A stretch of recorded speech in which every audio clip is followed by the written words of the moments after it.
بسم الله الرحمن الرحيم إنا أنزلناه قرآنا عربيا لعلكم تعقلون. Bien, maintenant nous allons passer à notre premier cours à proprement parler, et nous allons commencer avec l'alphabet. Pour tous ceux qui l'ont déjà étudié, vous pouvez le revoir avec nous. Donc l'alphabet arabe, c'est la première difficulté que rencontre l'étudiant en arabe. Il est différent de l'alphabet français, il y a des lettres en plus, des lettres en moins. Il y a des choses qui sont un peu difficiles à prononcer, on va voir ça ensemble à présent. Je vous rappelle que quand vous suivez ce cours, à tout moment vous pouvez appuyer sur la barre espace pour mettre en pause, utiliser la flèche de gauche pour revenir en arrière et la flèche de droite pour aller vers l'avant. Bien, avant de voir la première lettre, il y a quelques petites précisions à apporter. Tout d'abord, tout le monde sait que l'arabe se lit de la droite vers la gauche. Par exemple, Daraba al-waladu al-kura. Daraba al-waladu al-kura. On lit de la droite vers la gauche. Deuxième point, en arabe, il n'y a pas de majuscule. Par exemple, le prénom Ahmed. Ici, il n'y a pas de majuscule. Pas de différence entre les types d'écriture. Il n'y a pas ce qu'on appelle par exemple les majuscules d'imprimerie, les minuscules. Il n'y a qu'un type d'écriture. Pas de signe de ponctuation traditionnellement dans l'arabe. Vous verrez par exemple dans le Coran, il n'y a pas de virgule, il n'y a pas de point. Mais de plus en plus, on en utilise dans les livres et dans la presse. En arabe, les signes de ponctuation s'écrivent à l'envers. Je vous propose de commencer avec la première lettre de l'alphabet, qu'on appelle alif. Elle se trace comme ceci, une barre verticale. En arabe, suivant la position de la lettre dans le mot, on la trace de façon différente. On appelle ça la position initiale si elle est en début de mot, médiane si elle est au milieu du mot, finale si elle est à la fin du mot. Donc le alif par exemple en position initiale dans le mot ism qui signifie nom. On le trace comme un bâton. On note que le alif en position initiale ne s'attache pas avec ce qui vient derrière. Le alif ici s'écrit tout seul, isolé. En position médiane, il s'accroche avec ce qui est vers la droite et pas avec ce qui est vers la gauche. Ici on a le mot kitab, un livre. Kitab. Le alif s'accroche sur la droite mais s'accroche pas sur la gauche.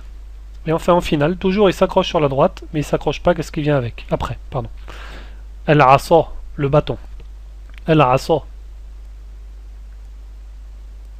Nous poursuivons. La lettre suivante. Al-ba. Attention à l'accent, on dit bien Al-ba. Surtout si après vous voulez par exemple étudier le tajwid, la lecture du Coran. Attention à la prononciation des lettres. Al-ba. On ne dit pas ba. Al-ba. Donc le ba se trace comme ceci. D'accord? Une espèce de petite barque avec un point dessous. Quand on la trace en position initiale, on trace que la partie droite et à la place du pic de gauche, on vient s'accrocher à la lettre qui suit. Par exemple, le mot bait, une maison. On trace le début de la lettre et ensuite on vient s'accrocher à la lettre suivante. En médiane, c'est pareil.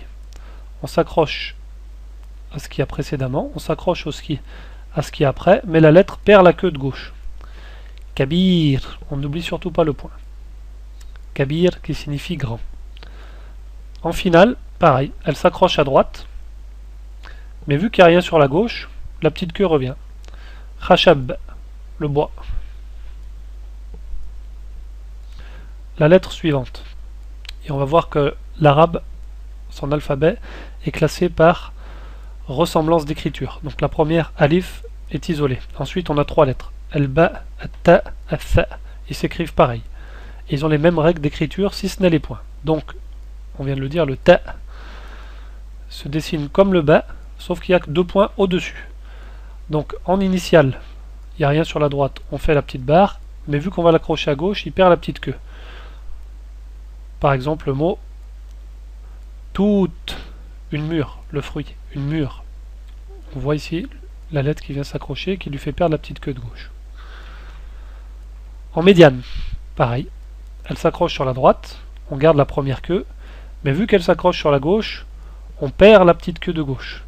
On n'oublie pas les deux points, et ici le mot est fatat, fatatun, une fillette, une fille. En finale, on garde toujours la queue de droite et celle de gauche, puisqu'il n'y a rien qui s'accroche sur la gauche. Exemple ici le mot dhahabtu, je suis allé. Et enfin le tha, qui a la même règle d'écriture que le ba et le ta.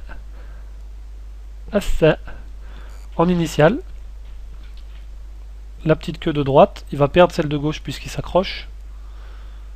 Je vous propose le mot thawb, qui signifie un vêtement. N'oublie pas les 3 points au-dessus.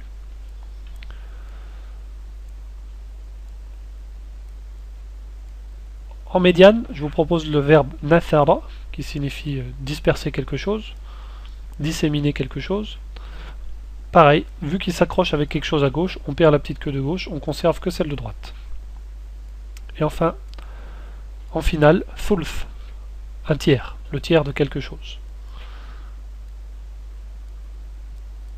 Donc, on note que le ba, le ta et le tha s'écrivent de la même façon, sauf les points. Pour le ba, il est 1 point en dessous, le ta 2 points en dessus, et le tha 3 points en dessus. Ces points s'appellent les points diacritiques. C'est eux qui permettent de faire la différence entre ces 3 lettres. Attention aux règles d'écriture. Quand ils sont en initiale, on écrit que la petite queue de droite, on perd la queue de gauche puisqu'on vient s'accrocher à ce qui vient après. En médiane, pareil, on garde que la queue de droite et on perd celle de gauche parce qu'on vient s'accrocher à ce qui vient après. Mais on est accroché à ce qui vient avant. Et enfin, en finale, la lettre s'écrit comme si elle était isolée. On vient l'accrocher par la droite au début du mot. Vu qu'il n'y a rien qui vient sur la gauche, elle garde la petite queue de gauche. Donc, si on récapitule également en termes de prononciation, ba, c'est l'équivalent direct du B en français. Bait. Ta, c'est l'équivalent directement du T en français. Par contre, la lettre tha, comme dans thawb, n'existe pas en français. Donc je la répète, essayez de la répéter également. Tha, thawbun, thulth. N'hésitez pas à sortir un peu la langue entre les dents. Thulth. Je vous propose à présent de finir cette séance avec un petit exercice pour récapituler un peu les lettres qu'on a apprises. Donc je vais vous présenter les lettres. Je vous rappelle que vous pouvez mettre pause en appuyant sur la barre espace. À vous de prononcer son nom. Quelle est cette lettre? Celle-ci. Celle-ci. Quelle est enfin cette lettre?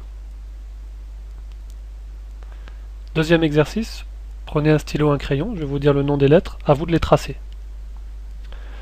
Al-ba, alif, as-sa, at-ta. Bien, nous avons terminé cette première séance. Essayez de retenir ces 4 lettres